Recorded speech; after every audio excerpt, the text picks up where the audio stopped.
Pay attention to the utility truck pulling onto Hadley Road in South Haven Township, Van Buren County, Michigan. It is 10:15 a.m. on Wednesday, January 22nd, 2025. Dead of winter. Wind chill is 8 degrees. The road is rural. No sidewalks, no streetlights, just frozen fields and fence posts stretching into a flat gray horizon where the land meets a sky the color of poured concrete. Snow covers everything. Not fresh snow, old snow, undisturbed snow, the kind that has been sitting for weeks without a single tire track cutting through it or a single boot print pressing into its surface. No evidence that anything living has moved across this landscape in a very long time. Just white in every direction and cold that bites at exposed skin within seconds. The man driving the truck is Clay Rhythmic, 33 years old, field disconnection specialist for Indiana-Michigan Power. 6 years on the job, driving the same route through the same rural counties every month. He knows which driveways flood in spring and which ones turn to skating rinks in January. Today, his task list has 9 addresses. Routine disconnections, customers whose accounts have gone delinquent, people who stopped paying their electric bills and failed to respond to 3 rounds of written notices mailed to their addresses over a period of 90 days. 2741 Hadley Road is stop number 4. Clay is running behind schedule because of icy conditions between stops 2 and 3. He has 5 more addresses after this one and wants to finish the full list before dark. He is thinking about the remaining stops. He is thinking about the roads getting worse as the afternoon temperature drops. He is not thinking about what he is about to discover inside this house. Nobody driving down this frozen road on this ordinary Wednesday morning could be expected to think about that, because what is inside this house is something that has been hidden from every neighbor, every law enforcement database, every missing persons investigation, and every system designed to track the living and account for the lost for over 2 years. Clay turns onto the long dirt driveway. It has not been plowed. His truck cuts fresh tracks through 6 inches of compacted snow. The driveway runs straight back for approximately 200 yards through a corridor of bare trees before the house appears at the end. A small single-story farmhouse, faded white paint peeling in long strips from the clapboard siding. Green shutters, 2 of them hanging crooked from rusted hinges that have not been oiled in years. The roof sags visibly over the front porch under the accumulated weight of ice and neglect. Gutters hang disconnected from the fascia at broken angles. A satellite dish on the roof is tilted at an angle that would receive nothing from any satellite in orbit. This is the kind of house that looks like it has been dying slowly for years while no one intervened and no one noticed. A rusted Ford F-150 pickup truck sits in the yard to the left of the porch. Snow has built up around the tires and packed against the wheel wells in smooth, undisturbed mounds. 3 weeks' worth at minimum, possibly more. The truck has not been moved in a long time, but the power account attached to this address is only 4 months overdue. Somebody was living here recently enough to consume electricity through September of last year. So why has the truck not moved? Why has the driveway not been cleared? Why does every visible detail of this property suggest that the person who lives here stopped existing weeks ago? Clay does not ask himself these questions. He is not a detective. He is not a social worker. He reads meters and pulls disconnects and fills out paperwork on a clipboard and moves on to the next address. That is his job. He walks to the meter mounted on the east side of the house. He logs the final reading. He pulls the disconnect. The meter goes dead. Standard procedure. Done it thousands of times across hundreds of properties. He fills out the paperwork, he caps his pen, he turns toward his truck. Then he hears something. He stops, he tilts his head toward the house. A sound coming from inside. Not mechanical, not a furnace cycling on, not pipes contracting in the cold. He just killed the power. Nothing electrical inside this house should be producing any sound at all. Thumping, rhythmic, dull, like something heavy striking a hard surface over and over at measured intervals. He listens for 10 seconds. It does not stop. It does not vary. It is not the random percussion of a house settling in winter. It is deliberate. Something inside this house is producing sound on purpose. Clay walks to the side door nearest the kitchen. He knocks 3 times with the heel of his hand. "Power company. Anyone home?" The thumping stops immediately. Silence. 5 seconds of it. 10. 15. Then it starts again. Faster, harder, more urgent. There is something about the rhythm that has changed. There is a desperation in the cadence now that was not there 30 seconds ago. It is no longer ambient noise. It sounds like someone who heard his voice through the walls and is now trying with everything remaining in their body to produce an answer. Clay Rennick came to this address to disconnect electricity from a delinquent account. Within 30 minutes, he would discover that someone had been chained to a steel support beam in the sealed basement of this house for 867 days, that the man who chained her there had collapsed dead on the bedroom floor above her head approximately 6 weeks earlier and had never come back down the stairs, that in the weeks since his death, she had survived on rationed cans of soup and sips of water measured so carefully she counted each one. When the food ran out and the water ran out and the darkness became absolute and the temperature dropped below freezing, she began kicking the beam with her bare heel. She kicked it for 21 consecutive days. The thumping Clay heard through the wall was not a malfunction. It was the last sound a woman could make with a broken body in a frozen basement. And if Clay had followed his supervisor's instructions and returned to his truck and driven to spot number 5, that sound would have continued for a few more days in the dark, and then it would have stopped forever. The woman who never missed a call. To understand what was inside that house, you have to go back 2 years and 4 months to September 8, 2022, to a gas station near Covert, Michigan, to a woman named Andrea Buckley. Andrea was 31 years old, a veterinary technician at Countryside Animal Hospital in Kalamazoo, 30 miles east of the Farmhouse on Hadley Road. She lived alone in a small duplex near Western Michigan University with 2 cats, a tabby named Oliver and a black cat named Beans. She was the kind of person who pulled her car onto the highway shoulder for every stray animal she saw. Her coworkers called her the one who stays late because she volunteered for overnight monitoring shifts whenever an animal needed watching after surgery. She was not loud, she was not flashy. She was the person still there at 2 a.m. checking vitals on a dog that could not understand her words but could feel the steadiness of her presence beside the kennel. She volunteered every Saturday morning at the Kalamazoo Humane Society. She had spent 2 years saving money to open a mobile veterinary clinic that would serve rural communities too far from any animal hospital to access regular care. On her refrigerator, she kept a photograph of her parents, a magnet from Mackinac Island, and a handwritten note on lined paper that said, "Be brave enough to be kind."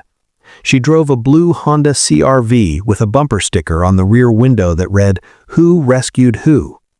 She went to the same coffee shop on Stadium Drive every morning where the barista knew her order without asking. Her life was small and predictable and built on routine, and she loved every piece of it exactly as it was. She called her mother Linda in Grand Rapids every Thursday evening at 7 p.m. Every Thursday, without exception. In 3 years of living in Kalamazoo, she had not missed once. Not during blizzards, not during double shifts at the clinic, not when she was sick enough that holding the phone made her arm shake. Thursday was their day. Her mother's voice was the fixed point around which her entire week turned. On the evening of September 8th, Andrea was driving home from visiting a friend in South Haven. She had spent the afternoon at the beach on Lake Michigan, one last trip before fall arrived. The gas light came on near Covert. She pulled into a small station at the intersection of Red Arrow Highway and 68th Street at 7:40 p.m. The sun was sinking behind the tree line. The station was nearly empty. She swiped her card and started pumping gas and checked her phone. A text from her mother. "Drive safe, sweetheart." Andrea typed a response with her thumb. "Almost home. Love you." She did not press send. She was going to finish the message after the pump clicked off. That unsent reply sat in her drafts folder for 2 years and 4 months.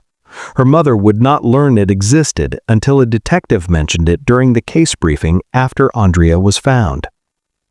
Her blue Honda CR-V was discovered at the gas station the next morning by the day shift attendant at 6 a.m. The gas nozzle was still in the tank. Her phone was on the passenger seat. Her purse was beside it. The driver's door was open. The engine was off. Everything was there, except Andrea. No witnesses. The station had one camera pointed at the register inside. It did not cover the pumps. The night attendant remembered nothing. No tire marks in the gravel. No signs of struggle. No dropped items on the ground. She was simply gone. Her co-workers reported her missing Monday morning. Kalamazoo police investigated. They canvassed every business within 5 miles of the gas station. They pulled her phone records and bank statements and social media accounts. Nothing. No activity of any kind after 7:40 p.m. on September 8th. Her father, Tom, walked the highway shoulder for miles, searching ditches and culverts. Her mother, Linda, printed hundreds of flyers and spent weeks stapling them to telephone poles and taping them inside gas station windows across 3 counties. The Humane Society held a vigil. Her co-workers left her locker untouched. Her name stayed on the clinic schedule for weeks because removing it felt like surrender. Local news covered the story for 10 days. 16 tips came in through a dedicated line. None led anywhere. By December, the case was classified as cold. No suspects, no leads, no evidence of foul play. Andrea Buckley entered the National Missing Persons Database as missing and endangered. Her flyers faded. The staples rusted. Linda kept calling every Thursday at 7 p.m. Voicemail every time. The inbox was full by the second month. She left messages anyway. She talked about the weather and the garden and Oliver and beans. She said, "I love you" 121 times over 28 months to a phone that was sitting in a police evidence bag in a storage facility in Kalamazoo. She never stopped calling, not once. The house at the end of the road. 2741 Hadley Road was built in 1961. Single-story farmhouse on 4 acres, bordered by state forest on 2 sides. 2 bedrooms, 1 bathroom, unfinished basement. The nearest neighbor half a mile east across an open field. Hadley Road dead-ended at a gravel turnaround 1 mile past the property. No through traffic, no reason for anyone to pass this house unless they were coming to this house. The kind of place where screaming would reach nothing but trees. The house belonged to Donald Frazier, 69 years old at the time of his death. Retired machinist, 34 years at a tool and die shop in Benton Harbor. His wife Margot died of pancreatic cancer in 2014. No children, no living siblings. After Margot's death, Frazier withdrew completely, stopped seeing friends, stopped attending church, stopped visiting his doctor. He lived on disability and a small pension, just enough for propane, electricity, canned goods, and silence. Neighbors described him identically, a ghost. Weekly grocery trips to the same store at the same time, same self-checkout lane. No conversation beyond a transaction. No internet, no cell phone, no cable. He existed outside every system designed to notice when a human being disappears. And when his heart seized sometime in the last week of December 2024 and he fell face first onto his bedroom floor, not a single system registered it. But Donald Frazier had not spent his years of isolation merely grieving. At some point, he had modified his basement with deliberate precision. 3 heavy-duty deadlocked bolts on the basement door, all locking from the kitchen side. Both basement windows boarded with plywood and reinforced with sheet metal screwed into the concrete foundation. No light could enter. No sound could escape. An 8-foot heavy-gauge steel chain, rated for 2,000 pounds, bolted to the main support beam, the chain ending in a padlocked shackle cuff. Hardware receipts recovered during the investigation showed the deadlocks were purchased 3 weeks before Andrea Buckley's disappearance. This was not impulse. This was preparation. The sound that almost went unheard. January 22nd, 10:22 a.m. Clay stands in the snow listening to the thumping. He calls his supervisor, Mike Denton, describes the situation. Mike tells him to leave. Not our job. Could be pipes, could be an animal. Leave a door tag and move on. We are not the police. Clay walks 3 steps toward his truck, 3 steps he will think about for the rest of his life. The thumping changes. 3 rapid bursts. Pause. 3 more. Pause. 3 more. Structured. Intentional. Someone heard him and producing a pattern designed to communicate one thing: I am here. He walks back, knocks harder. If anyone is in there, I am calling the sheriff. The thumping stops. Silence. He presses his ear against the door and counts to 10. Then a sound that is not thumping. A voice, female, so faint it could be mistaken for wind. 2 words. Help, please. At 10:26 a.m., Clay dials 911. Behind 3 deadbolts. Deputy Kyle Benton, 36, and Deputy Sarah Maddox, 29, arrive at 10:47 a.m. Every door locked, every window sealed or boarded. Maddox circles the house and returns. This place is buttoned up like a vault. Benton forces the rotting side door at 10:53 a.m. The smell hits them first. Bleach so concentrated it burns the sinuses, layered over human waste and the compressed atmosphere of prolonged confinement. Kitchen dark, no ambient light from any direction.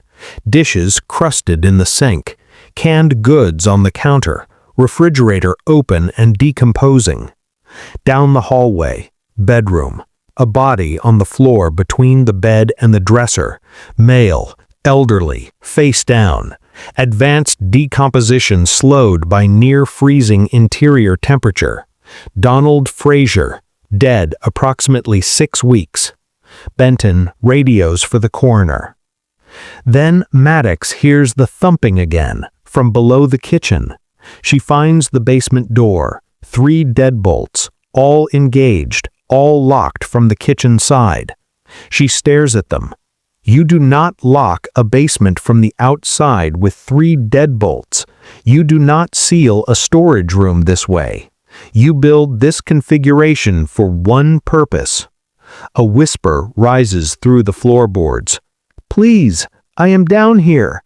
Please do not leave. Benton slides the deadbolts open at 10:59 a.m. Total darkness below. Maddox leads with her flashlight. They descend steep wooden stairs into air that is colder than the house above and saturated with a smell that makes both officers recoil. Concrete floor, dead furnace, shelving units. Against the far wall, a chain bolted to the support beam, 8 feet of heavy-gauge steel ending in a padlocked cuff locked around the left ankle of a woman sitting on a foam mattress on bare concrete. She is wrapped in blankets, a tarp, old towels, sheets of newspaper, layered over her body against the cold. She is skeletal, cheekbones like blades, wrists the width of broom handles, eyes sunken and ringed with dark circles so deep they look like bruises. Her brown hair matted into ropes. She shields her face from the flashlight with both hands. Weeks in total darkness have made even a flashlight beam physically painful. Her right heel is bruised, purple and black, the skin cracked and bleeding through dried blood. She has been kicking the support beam with that heel for 21 days, the only signal she could produce, the sound Clay heard through the wall, the sound his supervisor told him to ignore. Maddox kneels. "Ma'am, we're with the Van Buren County Sheriff's Office. You are safe. Can you tell me your name?" Lips moving, no sound. She tries again. "Andrea. Andrea Buckley." Maddox recognizes the name from the missing persons board at the station, a faded flyer pinned to corkboard for over 2 years, a photograph of a woman smiling beside a tabby cat. She looks at Benton. He is already reaching for his radio. "Dispatch, second individual at 2741 Hadley Road, female, alive, chained, critical condition, identifying herself as Andrea Buckley. Send EMS immediately." 87 pounds. Paramedics cut the chain at 11:14 a.m. The cuff fell from Andrea's ankle. She stared at her freed leg as though the absence of weight was incomprehensible. She had not been unchained in 28 months. She was transported to Bronson Methodist Hospital in Kalamazoo. Weight 87 pounds. Core temperature 93 degrees.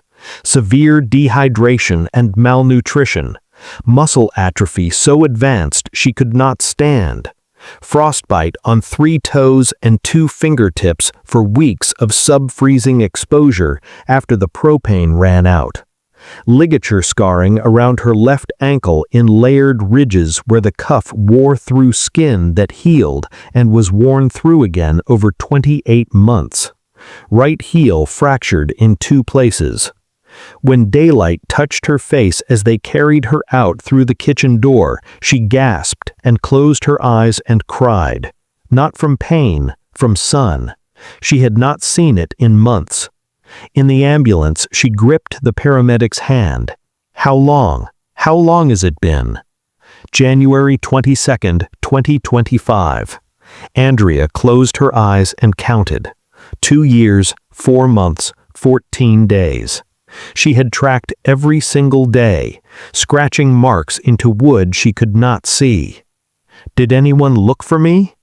"Yes, your family never stopped." Her mother Linda arrived at the hospital at 1:48 p.m. She pressed her palm against the ICU window and looked at her daughter for the first time in 28 months. She entered the room and took Andrea's hand with both of hers. "I called you every Thursday. I never stopped." Andrea looked at her. "I know. I counted the days. I always knew you were calling." 3 women taken over 8 years from rural locations within a 30-mile radius. 3 separate police jurisdictions investigated. No one connected the cases. No one saw the pattern. Andrea was the 3rd. She was supposed to end up under those wildflowers. But Fraser's heart failed before he could finish what he started, and in the frozen dark below his body, Andrea refused to stop making noise. Where they are now. Andrea spent 4 months in recovery. The frostbite cost her 3 toes and 2 fingertips.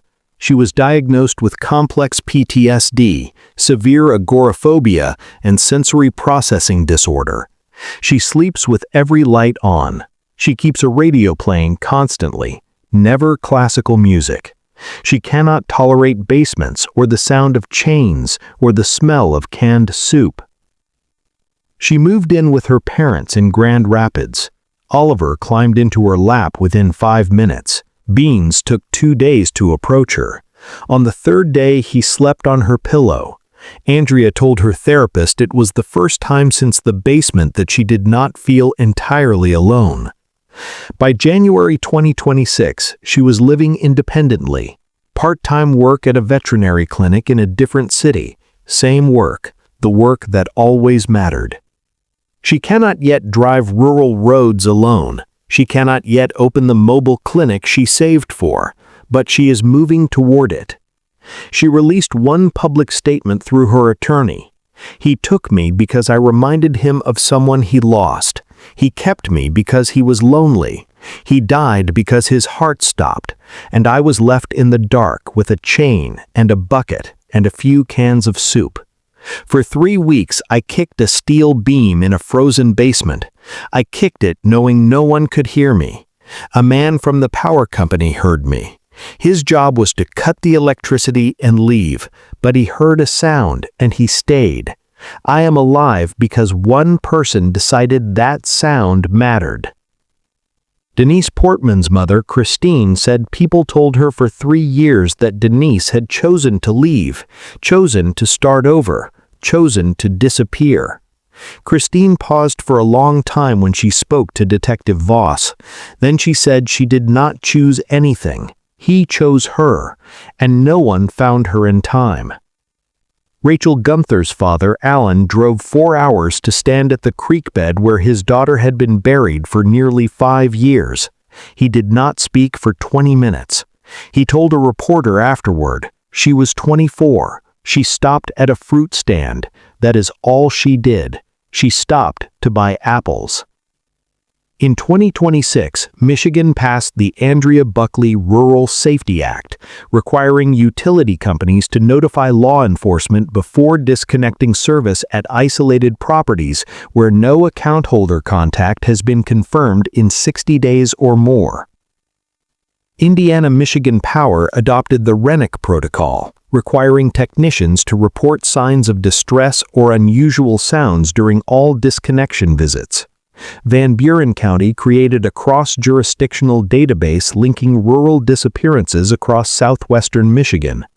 The system that failed 3 women now carries their names in its architecture. Clay Rennick still drives the same route. A reporter asked what made him stay when his supervisor told him to leave. He was quiet for a while. Then he said, "The thumping changed.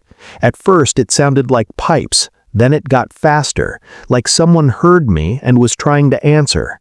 It was not random anymore. It was a response. Someone was listening and trying to talk back. My supervisor said it was not our job. He was right, it was not. But I could not drive away from that sound. I just could not." The house at 2741 Hadley Road was demolished in April 2025. The basement was filled with concrete. The wildflowers above the creek bed were removed during excavation. The land sits empty. Trees are growing over the clearing where the house stood. When the demolition crew pulled the support beam from the basement, they found hundreds of marks scratched into the wood, tally marks from Andrea's attempt to count the days before she lost track somewhere past 300. Fragments of letters carved in the dark, and at the bottom of the beam, scratched deeper than all the rest, gouged into the grain with enough force to splinter the wood, 4 words: "I was here. Andrea." She carved her name into the thing that held her captive. She wrote her existence into the wood because she refused to vanish, even when every system built to find her had gone silent. On her refrigerator in her apartment in Grand Rapids, beside a photograph of her parents and 2 cats and a Mackinac Island magnet, Andrea has hung a new handwritten note. The old one said, "Be brave enough to be kind." It is gone now. The new one says something different. 4 words in steady handwriting. "I am still here." She is. Every Thursday at 7 p.m. her mother's phone rings. Linda answers before the first ring finishes. She doesn't check the screen. She doesn't need to. She has always known who is calling. Even during the 28 months when no one called, when she spoke into silence every Thursday and said, "I love you," to a voicemail box that could no longer record, she knew her daughter was alive somewhere. She told a reporter it was not hope, it was certainty. She said, "A mother knows." Andrea calls every Thursday. Linda answers every time.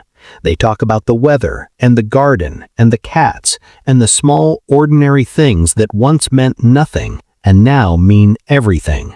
Neither of them has missed a call since. The beam is in evidence storage. The house is gone. The wildflowers are gone.